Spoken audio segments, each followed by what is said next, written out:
A very good evening to all our viewers and welcome to Monday's edition of the Evening Review. My name is Tewan Jabela, your host. Tonight on the show we are welcoming back a regular guest, that is Dimbulukeni Nauyoma. He's a social justice activist whose criminal case dating back from May this year has been withdrawn today by the court due to a number of issues that we're going to discuss here. Welcome back to the platform. Thank you very much. I like the way you put it. Yeah. Social justice activist. I think that is what you do, really. Today I've learned I'm a former activist. No, I just don't want to associate you with anyone at this stage. Absolutely. Because there's so many gray areas in your affiliation, so I don't want to touch raw nerves. Welcome back. Today, I didn't know that you were supposed to be back in court today. Were you supposed to be back in court today? Yes, we were supposed to be back in court today, so we've taken a principled decision as a collective not to, because remember the interest of our people to always want to stand up for us, and we've seen how they've been the first 2 weeks of our arrest, how they've been in numbers at the court, so we wanted them to at least get some rest. Mm-hmm. Of course, we know that in activism you must always be there. It's a sign of solidarity, but we understand that most of our people are unemployed that come there. They walk long distances, so yeah. We've not announced that we're going to go to court. Even the last time when we appeared in court about a month ago. So that is why this time we also just went. We thought the media would pick it up, but of course, colleagues did not show up, but that is exactly how we want it to be, like an ordinary court appearance with no significance or attention to it. Yeah. And then what happened? You went there today, and then what happened? Yeah, of course, in our last appearance in October, there was a final remand that was made in terms of the Prosecutor General's decision to have been made already by then. Of course, we had argued then in October to say that it's unacceptable, you know. There's been 100 days since our arrest. We've been in prison, and they had not made any determination. And you must realize that in July is when they said that the investigations were completed, and thus we would only need to come and hear whether we are going to be prosecuted or not. Of course, the prosecution advanced an argument to say it was for the first time, and therefore it was premature for us to then call for a final remand. Of course, then pushed it to today to the final remand. And when we showed up in court, as usual, the justice system of our country proves to fail. And you know, one of the why we were denied bail is that it's not in the interest of administrative justice. So the PG has failed this country in terms of administrative justice because she was unable to make a determination. But of course, we don't blame her because the powers that be are probably forcing her to say, prosecute, prosecute. But the Prosecutor General must make a determination based on the facts that we provided, whether there is a case to be made out and whether government stands to win. Remember that it's one thing just to say that you prosecute.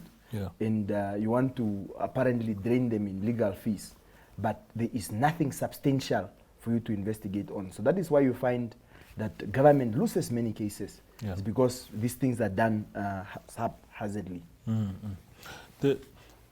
There's some theories that have emerged today in light of this development, because it was preceded by you having reportedly said you will remove your feet from the pedal of activism to pursue business.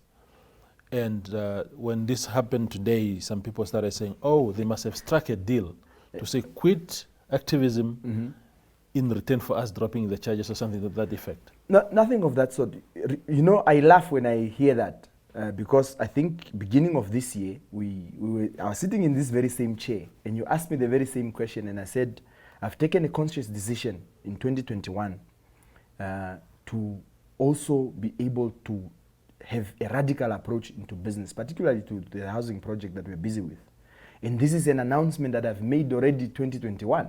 And it has nothing, even when I saw how the Namibian reported it. I laughed and how people commented on it, because there's nothing to do with the now. It's a decision that was taken then to say, and people were concerned, why are you no longer at the forefront?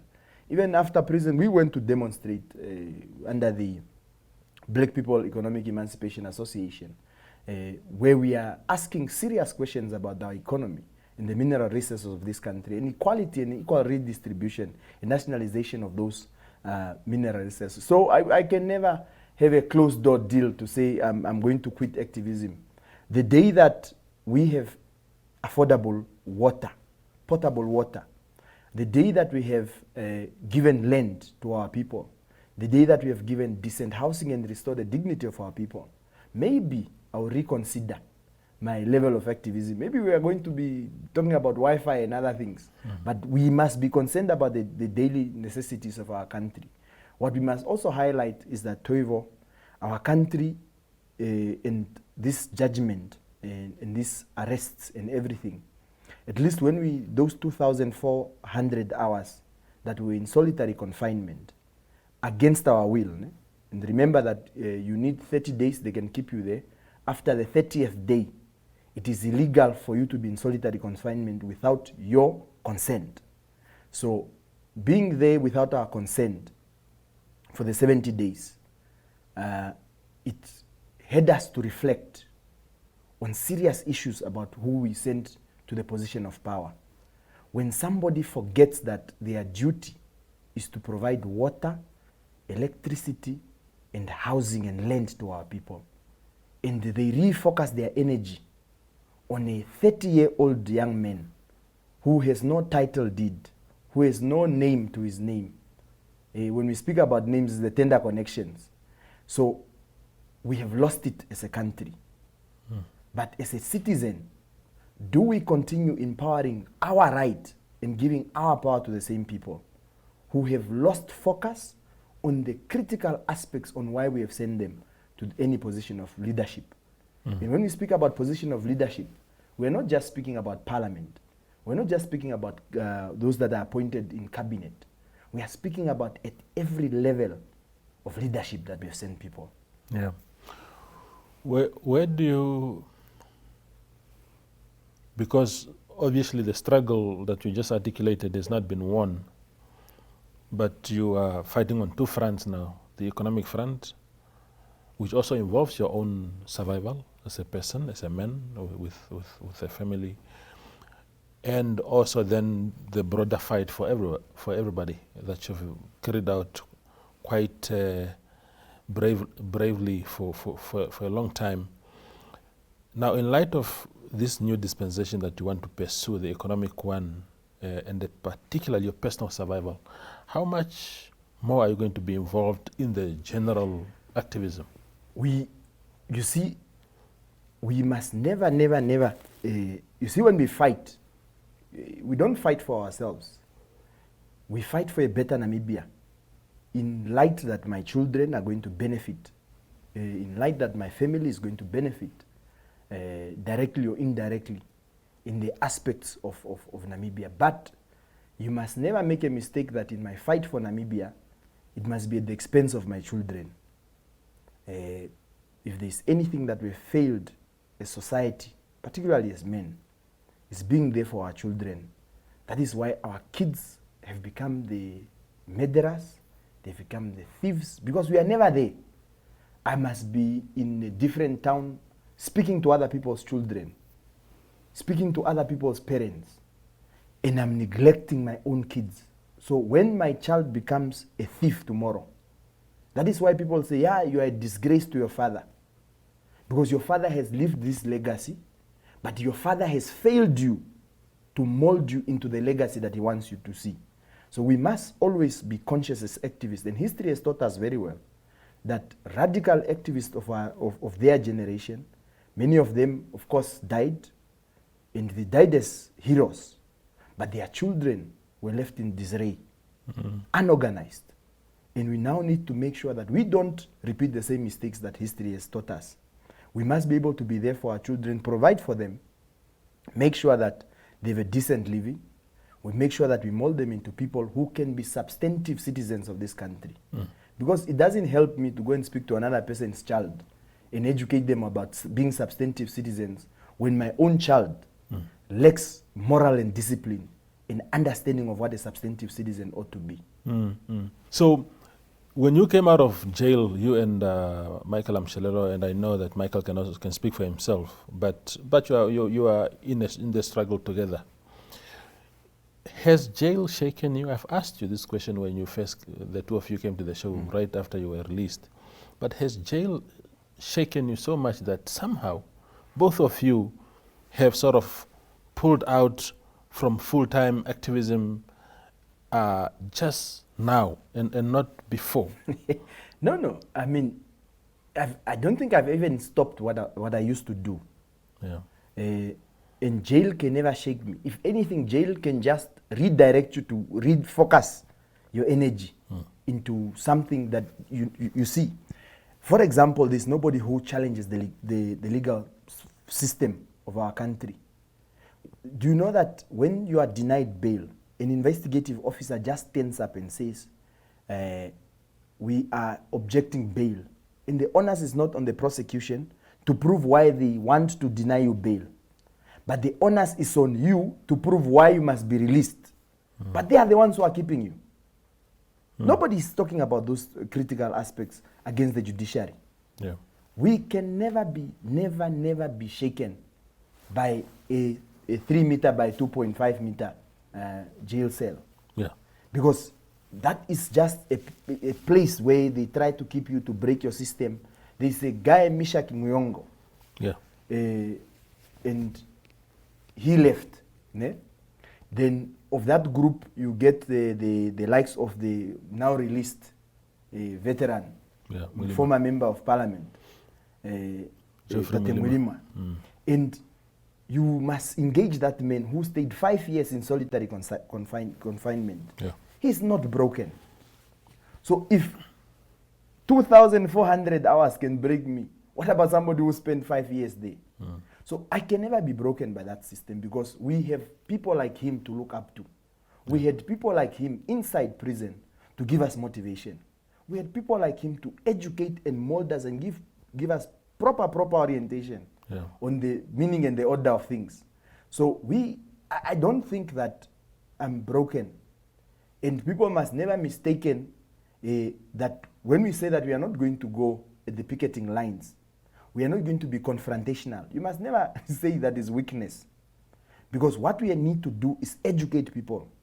What did history tell us? When Thomas Sankara was assassinated, what happened to the people of Burkina Faso? When Steve Biko at the age of 30 was murdered by the apartheid regime in prison, what had happened to the black movement consciousness? What happened to the great leaders of Malcolm X? When they died, the revolution stops with them. Yeah. But we must be able to educate our people and say, it must never be about an individual. The revolution must be about the ideologies and the change that we want to see. So if we don't educate people to do that, that is why we were very excited to see those protests being led by other young people when we were in prison. Because it shows that there are others who are willing to take over. Yeah. It shows that there are others who are willing to carry on. So we are simply retreating tactfully to go and educate and build an army of other activists who are fearless. Not just these things that you have here. We are fearless activists. But those fearless activists, you've never seen them doing fearless activities. So it's not about these smaller nyana things that people do, but it is about building a nation of consciousness and people who are able to stand up for themselves. Wonderful. We go for a quick break and return.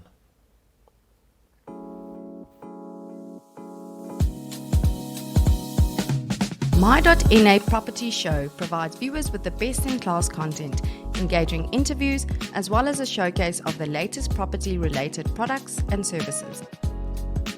The show is aimed at property enthusiasts, real estate agents, buyers, sellers, financial institutions, and developers. My.NA Properties is broadcast on NTV, 1UP2 and cross-shared on the following Facebook platforms: the Dimbulukeni, Namibian Sun, Algemeine Zeitung and Namibia Media Holdings. My.NA Properties focuses on property content and interviews, interior design tips and tricks, DIY shack and more. For property-related news and advertising, contact my.na at synergy.com.na. My.NA Properties, more than just a roof over your head.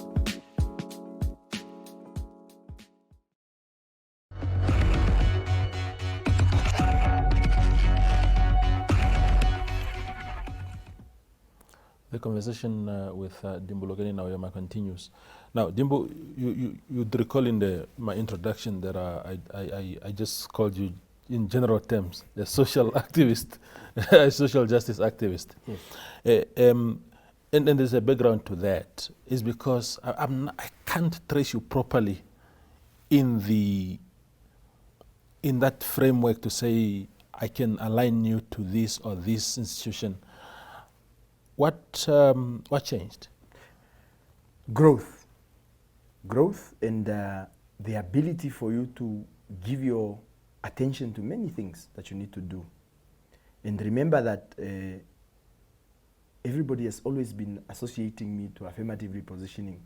So even when I'm dealing with serious things of rebuilding Black Africa Sports Club, they want to align me to affirmative repositioning movement. Like it's a tagline that you go.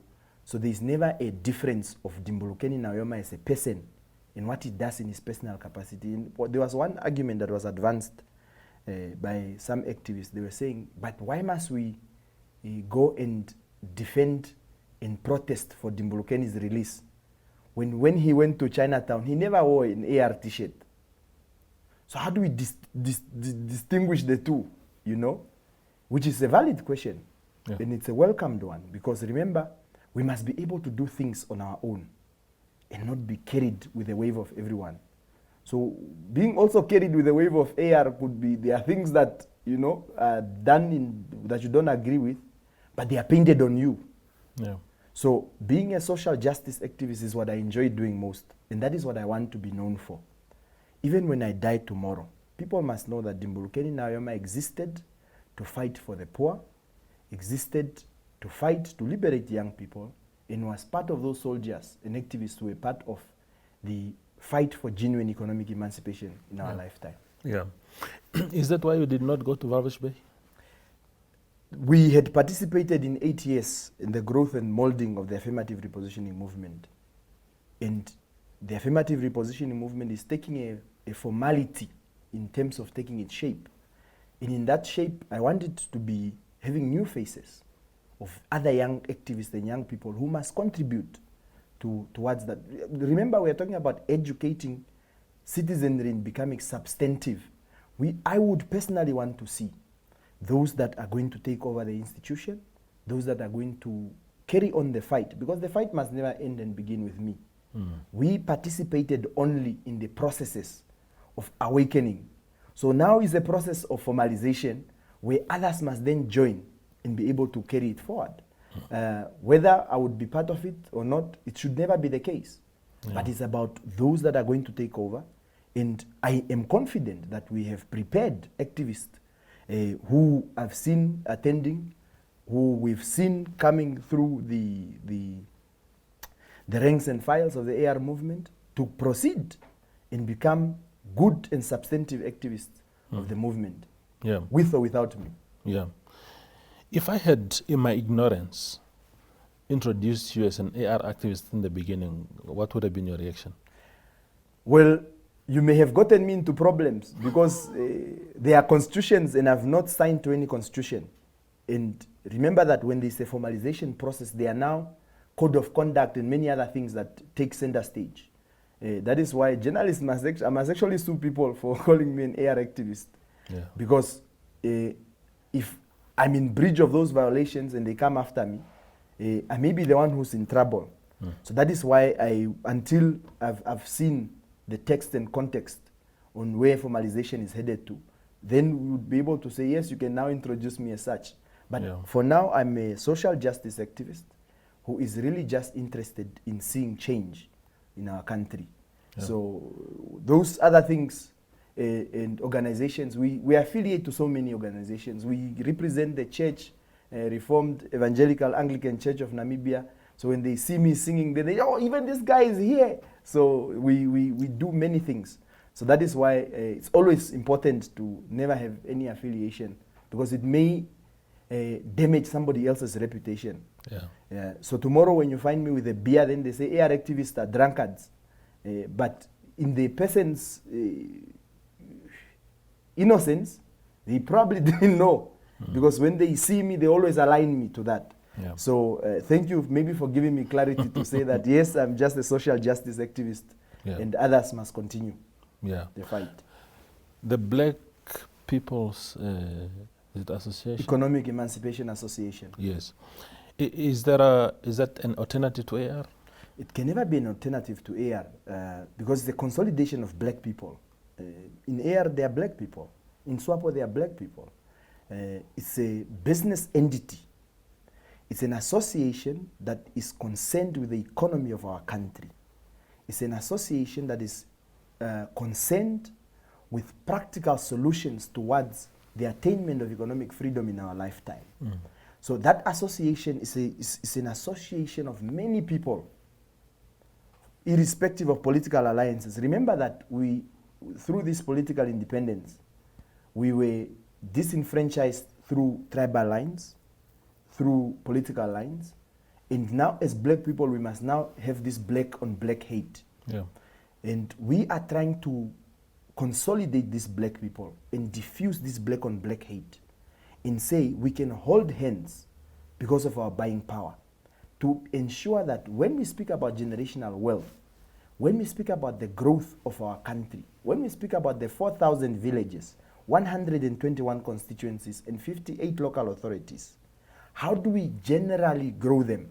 For example, we are speaking about the lithium, and everybody's talking about how this lithium is being exported through an illegal exchange of the EPL, whether it's the ownership. But nobody's speaking about the people of Omaruru and how that town can benefit directly from this lithium. So the Black People Economic Emancipation Association, through even the petitions that we have been able to say, for example, we are speaking about on land. We are very clear in the amendment of our constitution when we speak about the compensation of our land. They say with just, you see in the constitution it says just compensation. So, but that expropriation must actually not be with just compensation, but it should be taken back to our people without that just compensation. Because remember, you are creating a loophole. Everybody in the country has agreed that willing buyer, willing seller does not work. But the constitution makes provision for us to expropriate in the best interest of society and the people. So we are speaking at various high-level policy that we're speaking to. And we have managed to garner support from members of parliament, people in influential positions who are saying that it is through us as black people and as a race. We must be able to do things together. We want to create markets for young farmers. We want to create a market for black entrepreneurs who are not consolidated. For example, when black people are always on the front page for the wrong reasons, but the white people, when they do the same things, they are never at the front page. So we want to also speak to journalists and say, when Dimbulukeni needs to be educated on how he can conduct business better, we must be able to educate him and not portray him as this person who is corrupt and he has not done anything in his life good. And this is, you see, we tarnish each other. But when the system that is in favor of white monopoly capital, and of course by design it's that way, we don't speak against it. Because when you speak against it tomorrow and you ask for a credit facility is withdrawn. I hear you. Amen. Always a pleasure, man. No, thank you, Toivo. And we must always have this conversation. Absolutely. With our people. My last message really is I just want to call my son, She, come. I want to tell them that this is what we must be able to grow. You know, give them the necessary education, ensure that they progress, Yeah. and just say thank you very much and to everybody who's watching. Now say that. Say thank you to everybody that's watching. Thank you To everybody. To everybody. to everybody who's watching. Yeah. Yes. My man. My man. Okay. Thank you both for you, to you and the little man. Okay. Yeah. That was tonight's show with my third guest here. Thank you for watching and have a blessed night.